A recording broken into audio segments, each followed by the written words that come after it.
بسم اللہ الرحمن الرحیم۔ محترم ناظرین، غسل جنابت کیا ہوتا ہے؟ غسل جنابت کا مستون طریقہ کیا ہے؟ جب رات کو میاں بیوی ہم بستر ہوں تو صبح کی نماز فجر سے پہلے پہلے، اور اگر دن میں یہ عمل ہو تو اگلی نماز سے پہلے پہلے میاں بیوی دونوں کو غسل کرنا ضروری ہے۔ اسی غسل کو غسل جنابت کہتے ہیں۔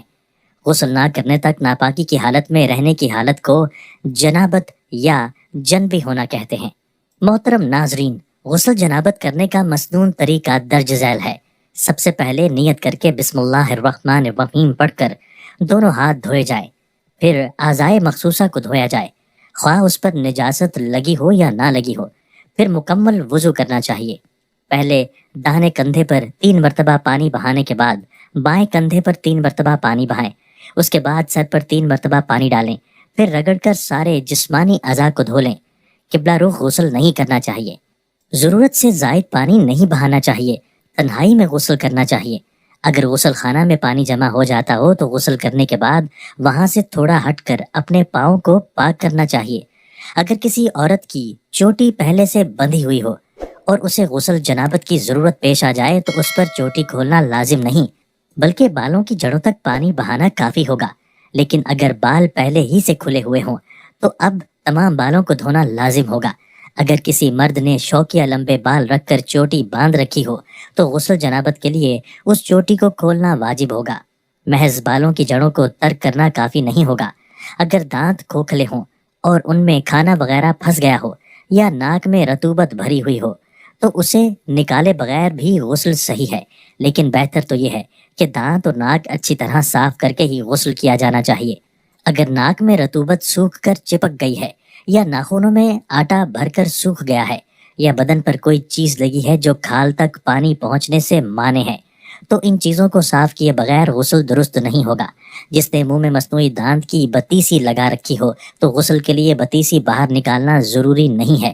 البتہ بہتر یہ ہے کہ دانتوں کو نکال کر کلی اور غرغرہ کیا جائے۔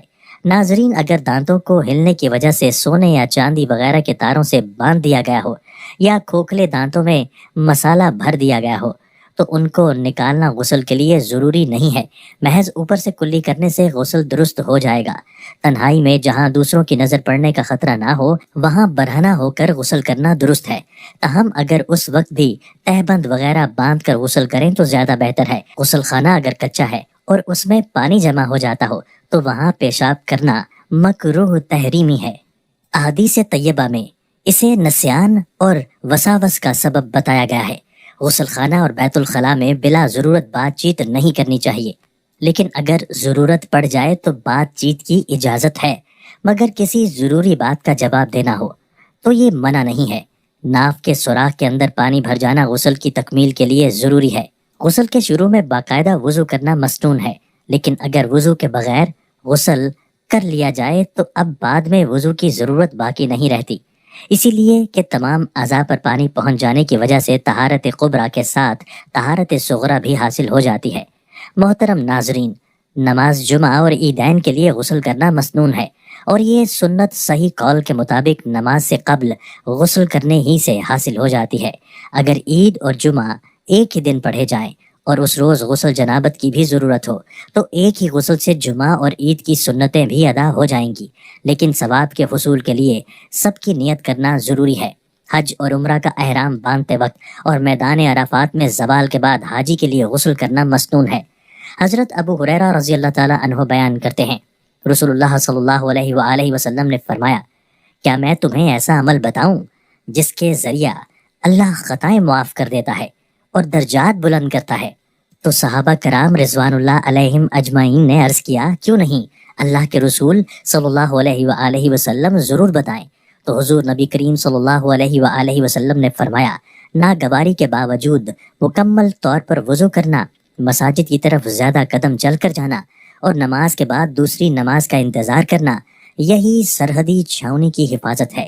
حضرت ابو ایوب، حضرت جابر اور حضرت انس رضوان اللہ علیہم اجمعین سے روایت ہے کہ جب یہ آیت نازل ہوئی، ترجمہ، اس میں ایسے لوگ ہیں جو اس بات کو پسند کرتے ہیں کہ پاک صاف رہیں اور اللہ پاک صاف رہنے والوں کو پسند کرتا ہے، تو رسول اللہ صلی اللہ علیہ وآلہ وسلم نے فرمایا، انصار کی جماعت اللہ نے پاکیزگی کے بارے میں تمہاری تعریف کی ہے، تمہاری پاکیزگی کیا ہے؟ تو انہوں نے عرض کیا، اے اللہ کے رسول صلی اللہ علیہ وآلہ وسلم، ہم ہر نماز کے لیے وضو کرتے ہیں، غسل جنابت کرتے ہیں اور پانی سے استنجا کرتے ہیں۔ تو آپ صلی اللہ علیہ وآلہ وسلم نے فرمایا، بس یہی وجہ ہے، چنانچہ تم اس کی پابندی کرو۔ حضور نبی کریم صلی اللہ علیہ وآلہ وسلم نے فرمایا، تم میں سے کوئی اپنے غسل خانے میں پیشاب نہ کرے، پھر وہ اس میں غسل کرے یا وضو کرے، کیونکہ زیادہ تر وسوسے اسی پیشاب سے ہوتے ہیں۔ دعا ہے کہ اللہ تعالیٰ میرا سننا اور آپ کا سننا اپنی بارگاہ میں قبول اور منظور فرمائے، اور ہمیں مکمل طور پر دینی تعلیمات کی روشنی میں زندگی گزارنے کی توفیق عطا فرمائے، آمین۔ تمام ناظرین سے گزارش ہے کہ اللہ کے 99 ناموں میں سے ایک نام کمنٹ میں ضرور ٹائپ کریں۔ شکریہ۔